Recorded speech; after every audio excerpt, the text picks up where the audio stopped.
Taste എന്നൊക്കെ പറഞ്ഞു കഴിഞ്ഞാൽ ഒരു രക്ഷയുമില്ലാത്തൊരു ടേസ്റ്റ്. അങ്ങനെയുള്ള ഒരു മത്തിക്കറിയാണ് ഇന്നിവിടെ ഉണ്ടാക്കിയിരിക്കുന്നത്. എൻ്റെ കൂട്ട് കുറച്ച് മത്തി കൊതിച്ചുകൾക്കൊക്കെ ഈ ഒരു റെസിപ്പി എന്തായാലും ഇഷ്ടമാകും. അപ്പം നമുക്ക് ഈ ഒരു അടിപൊളി മത്തിക്കറി എങ്ങനെയാണ് ഉണ്ടാക്കുന്നതെന്ന് നോക്കിയിട്ട് വരാം. നമ്മുടെ സ്പെഷ്യൽ മത്തിക്കറി ഉണ്ടാക്കാനായിട്ട് ഇതുപോലക്ക് 6 മത്തിയാണ് എടുത്ത് വെച്ചിരിക്കുന്നത്. ഏകദേശം 1 കിലോയോളം വരും. ഇതിനകത്തെ പരിഞ്ഞൽ ഉൾപ്പെടെയാണ് ഞാൻ വെച്ചിരിക്കുന്നത്. പരിഞ്ഞൽ ഉൾപ്പെടെ വെക്കുമ്പോൾ അതായത് നെയ്യുള്ള മത്തി വേണം എടുക്കാനായിട്ട്. ഇനി ഇതിലേക്ക് നമുക്ക് പ്രധാനമായിട്ട് തയ്യാറാക്കാനുള്ളത് ഒരു അരപ്പാണ്. അരപ്പിന് വേണ്ടിയിട്ട് 1.5 കപ്പ് തേങ്ങ ഞാൻ ഇതുപോലക്ക് ഒരു മിക്സഡ് ജാറിലോട്ട് ഇട്ട് കൊടുത്തിട്ടുണ്ട്. ഇനി ഇതിലേക്ക് നമ്മൾ ഒരു 2 തക്കാളി അരിഞ്ഞത് ഇങ്ങോട്ട് ഇട്ട് കൊടുക്കുകയാണ്. പിന്നെ ഇതിലേക്ക് നമ്മൾ ഇട്ട് കൊടുക്കുന്നത് പിഴിപുളിയാണ്. പിഴിപുളിയുടെ കൂടെ തന്നെ ഒരു സ്പൂണോളം നമ്മുടെ പെപ്പർ ഉണ്ടല്ലോ, അതായത് കുരുമുളക് ഇതുപോലക്ക് ഇട്ട് കൊടുക്കുകയാണ്. അടുത്തതിലേക്ക് ഇതുപോലെ കുറച്ച് കറിവേപ്പില ഇട്ട് കൊടുക്കുന്നുണ്ട്. പിന്നെ അതുപോലെ തന്നെ 2 പച്ചമുളക് ഇതുപോലെ ഇട്ട് കൊടുക്കുന്നുണ്ട്. പിന്നെ ഒരു 3-4-5 ചെറിയ ഉള്ളിയും അതുപോലെ തന്നെ ഇത്രയും ഇഞ്ചിയും കൂടെ ഇട്ട് ഇത് നല്ല ഫൈൻ പേസ്റ്റ് പോലെ അരച്ചെടുക്കണം. ഈ ഒരു രീതിയിൽ ഞാനൊന്ന് ജസ്റ്റ് ഒന്ന് അരച്ചെടുത്തിട്ടുണ്ട്. കുറച്ച് വെള്ളം കൂടെ ചേർത്തിട്ടാണ് അരച്ചത്. ഇനി ഇതിലേക്ക് നമുക്ക് കുറച്ച് മഞ്ഞൾപ്പൊടി, ഒരു 1/2 ടീസ്പൂണോളം മഞ്ഞൾപ്പൊടി ഒന്ന് ഇട്ട് കൊടുക്കുന്നുണ്ട്. അതുപോലെ തന്നെ ഒരു 2 സ്പൂണ് നമ്മുടെ കാശ്മീരി ചില്ലിയും കൂടെ നമ്മുടെ ഒരു കറിക്ക് നല്ലൊരു കളർ കിട്ടാൻ വേണ്ടിയിട്ട് 2 സ്പൂൺ. അത് നിങ്ങളുടെ എരിവ് അനുസരിച്ചിട്ട് കൂട്ടുകയും കുറയ്ക്കുകയൊക്കെ ചെയ്യണം. ഇതൊന്നുകൂടെ നല്ല ഫൈനായിട്ട് നമുക്ക് അരച്ചെടുക്കാം. അപ്പോൾ ഇതുപോലെ നല്ല ഫൈനായിട്ട് ഞാൻ അരച്ചിങ്ങെടുത്തിട്ടുണ്ട്. മാക്സിമം നിങ്ങൾക്ക് എത്ര നന്നായിട്ട് അരയ്ക്കാൻ പറ്റുമോ അത്ര നന്നായിട്ട് അരച്ചെടുക്കണം. സത്യം പറഞ്ഞാൽ ഈ ഒരു അരച്ചെടുക്കുന്ന പണി മാത്രമേ ഉള്ളൂ, ബാക്കിയൊക്കെ നമുക്ക് ഭയങ്കര ഈസിയാണ്. ഇനി നമുക്ക് ഈ ഒരു കറി എങ്ങനെ ഉണ്ടാക്കുന്നത് നോക്കാം. ഇനി നമ്മുടെ മത്തിക്കറി ഉണ്ടാക്കാനായിട്ട് ഇതുപോലൊരു ചട്ടി അടപ്പിലോട്ട് വെച്ച് കൊടുത്തിട്ടുണ്ട്. ഞാനിപ്പം സ്റ്റൗ ഓഫ് ചെയ്തേക്കുവാണ്. ഇനി ഇതിലേക്ക് നമുക്ക് കുറച്ച് വെളിച്ചെണ്ണ ഒന്ന് ഒഴിച്ചു കൊടുക്കാം. ഇനി ഇതിലേക്ക് നമുക്കൊരു 1/4 സ്പൂണ് മഞ്ഞൾപ്പൊടി ഒന്ന് ഇട്ട് കൊടുക്കാം. അതുപോലെ തന്നെ ഒരു 2 സ്പൂണ് കാശ്മീരി ചില്ലി ഞാൻ വീണ്ടും ഒന്ന് ഇട്ട് കൊടുക്കുകയാണ്.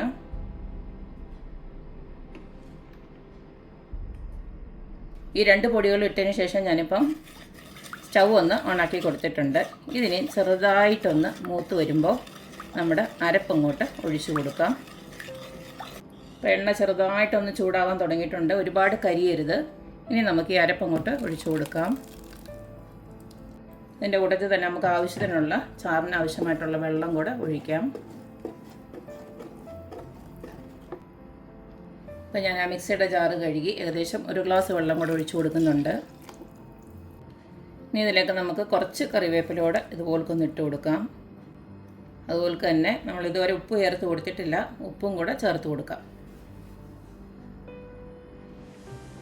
ഞാനിപ്പോൾ 1 സ്പൂണ് ഉപ്പിട്ട് കൊടുക്കുകയാണ്. പിന്നീട് നമുക്ക് നോക്കിയിട്ട് വേണമെന്ന് വെച്ച് കഴിഞ്ഞാൽ ഇട്ട് കൊടുക്കാം.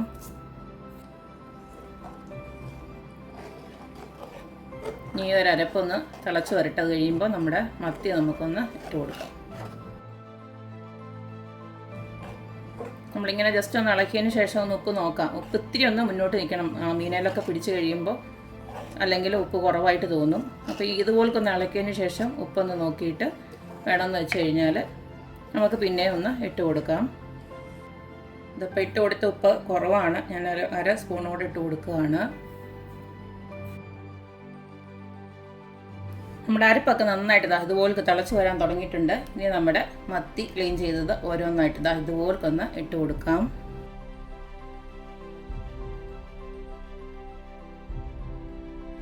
ഇനി ഇതുപോലെ കുറച്ചും കൂടെ കറിവേപ്പില ഇതുപോലൊന്ന് ഇട്ട് കൊടുത്തതിന് ശേഷം നമുക്കിത് അടച്ച് വെച്ച് ചെറിയ തീയിലിത് വറ്റിച്ചിങ്ങെടുക്കാം. ചാറ് വേണ്ടവർക്ക് ചാറായിട്ട് എടുക്കാം, അല്ലാത്തവർക്ക് കുറച്ചും കൂടെ നല്ല രീതിയിൽ വറ്റിച്ചെടുക്കാം. അപ്പോൾ നമ്മുടെ മത്തിക്കറിയൊക്കെ തിളച്ച് ഇതുപോലൊക്കെ നല്ല വെന്ത് വന്നിട്ടുണ്ട്. മീൻകറിയിൽ പിന്നെ ഇട്ടിളക്കരുതെന്നാണ് പറയുന്നത്, ശാസ്ത്രം അതാണ്. എന്നാലും നമുക്ക് ടേസ്റ്റൊക്കെ നോക്കണ്ടായോ. നല്ല ഒരു ചെറിയ തീയിലിട്ട് ഞാനൊരു 1/2 മണിക്കൂറോളം ഇതുപോലൊന്ന് വറ്റിച്ചെടുത്തു. ഇതിലും നിങ്ങൾക്ക് ചാറ് കുറച്ച് മതിയെങ്കിൽ കുറച്ചും കൂടെ നേരം ഇട്ട് നല്ലതായിട്ട് വറ്റിച്ചെടുക്കാം. അപ്പം ഞാനൊന്ന് ടേസ്റ്റ് നോക്കിക്കോട്ടെ ഉപ്പൊക്കെ ഉണ്ടോ എന്നുള്ളത്. ആഹാ, അടിപൊളി മത്തിക്കറിയാണ്. അടിപൊളി ടേസ്റ്റ് എന്ന് പറഞ്ഞാൽ അപാര ടേസ്റ്റാണ്. ഇതിൽ നമ്മൾ കടുകൊന്നും മറക്കുന്നില്ല, അതിന് പകരം ഫൈനലി കുറച്ച് ഇതുപോലൊക്കെ പച്ച വെളിച്ചെണ്ണയോടെ ഒഴിച്ചിട്ട് നമുക്കിത് വാങ്ങാം. ഞാനിപ്പോൾ പച്ച വെളിച്ചെണ്ണ ഒഴിച്ച് കൊടുത്തു. അതിൻ്റെ കൂട്ടത്തിൽ തന്നെ ഇതുപോലൊരു 3-4 കറിവേപ്പിലയോടെ ഇട്ട് കൊടുത്തിട്ടുണ്ട്. കറിവേപ്പില കുറച്ചുകൂടെ കൂടുതൽ ഇട്ട് കൊടുത്താലും ഒരു കുഴപ്പമില്ല. അപ്പോൾ നമ്മുടെ ടേസ്റ്റി ആയിട്ടുള്ള മത്തിക്കറി റെഡി ആയിട്ടുണ്ട്. നല്ല ടേസ്റ്റാണ്. സത്യം പറഞ്ഞാൽ അതിൻ്റെ കൂടെ കുറച്ച് കപ്പയും കൂടെ ഉണ്ടെങ്കിൽ സൂപ്പർ എന്ന് പറഞ്ഞാൽ സൂപ്പറായിരിക്കും. എന്തായാലും ഇതുപോലക്ക് എല്ലാവരും ഒന്ന് ഉണ്ടാക്കി നോക്കുക. മത്തി എന്നൊക്കെ പറയുമ്പോൾ എൻ്റെ ഫേവറേറ്റ് മീൻ തന്നെയാണ്. എനിക്കറിയില്ല ബാക്കിയുള്ളവരുടെ കാര്യം. എനിക്കിപ്പോൾ മത്തിയൊക്കെ എന്ന് പറഞ്ഞു കഴിഞ്ഞാൽ ഏത് രീതിയിൽ തന്നാലും ഞാൻ കഴിക്കും. അത്രയ്ക്ക് എനിക്കിഷ്ടമുള്ളൊരു മീനാണ്. അതുപോലെ തന്നെ ഡോക്ടർമാരൊക്കെ പറയുന്നത് മത്തി ഇഷ്ടം പോലെയൊക്കെ കഴിച്ചോളാനാണ് പറയുന്നത്. ഇതിനകത്തുള്ള omega-3 ഒക്കെ നല്ലതാണെന്നാണ് എല്ലാ ഡോക്ടേഴ്സും പറയുന്നത്. അപ്പം ഇങ്ങനെയുള്ളൊരു കറിയൊക്കെ എല്ലാവരും ഒന്ന് ഉണ്ടാക്കി നോക്കുക മാത്രമല്ല അഭിപ്രായങ്ങൾ അറിയിക്കുക. നിങ്ങൾ ഇതുപോലൊന്ന് വെച്ച് നോക്കുകയും ചെയ്യുക. അപ്പോൾ എപ്പോഴും പറയുന്ന പോലെ തന്നെ എൻ്റെ റെസിപ്പീസ് ഇഷ്ടമുള്ള എല്ലാവരും please like, share and subscribe. അപ്പോൾ ഇനിയൊരു അടിപൊളി വീഡിയോ ആയിട്ട് വരുന്നവരേക്കും ബൈ.